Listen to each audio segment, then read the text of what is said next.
what is particularly significant in the Belgian context that can be transferred to the Romanian one?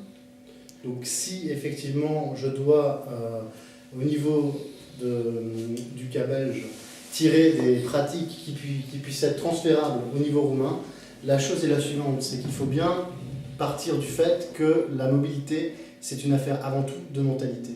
Donc qui dit mentalité, c'est-à-dire il faut convaincre les gens à adhérer à ce projet-là. Les deux mécanismes que j'ai particulièrement plus étudiés au niveau de la mobilité, il y a un mécanisme au niveau de Bruxelles, donc comment est-ce que les travailleurs qui viennent de la région bruxelloise vont effectivement arriver à trouver un emploi en zone flamande, où la langue est différente, l'environnement de travail est différent, et pareil au niveau wallon, comment est-ce qu'on adapte ces gens-là? Eh bien tout simplement pour arriver à fédérer autour de ce projet-là, il faut vraiment des personnes qui soient porteurs de ce projet, des personnes qui soient convaincues, qui aient des capacités donc, de persuasion, et il faut arriver vraiment à fédérer le maximum d'acteurs sur ce projet. Trouver un emploi à l'heure actuelle, c'est vraiment difficile. Dans le contexte belge, c'est encore plus difficile parce qu'il y a le problème de la langue. Et à l'heure actuelle, il s'agit véritablement de faire passer le message et de dire que oui, c'est possible. C'est possible et on y travaille ensemble.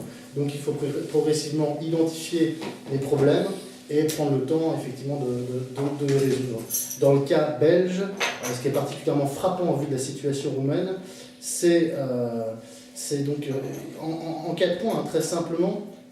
Il y a tout d'abord le fait qu'il faut arriver à faire passer le message au niveau des bénéficiaires et ensuite au niveau effectivement des agents qui vont être porteurs de ce projet.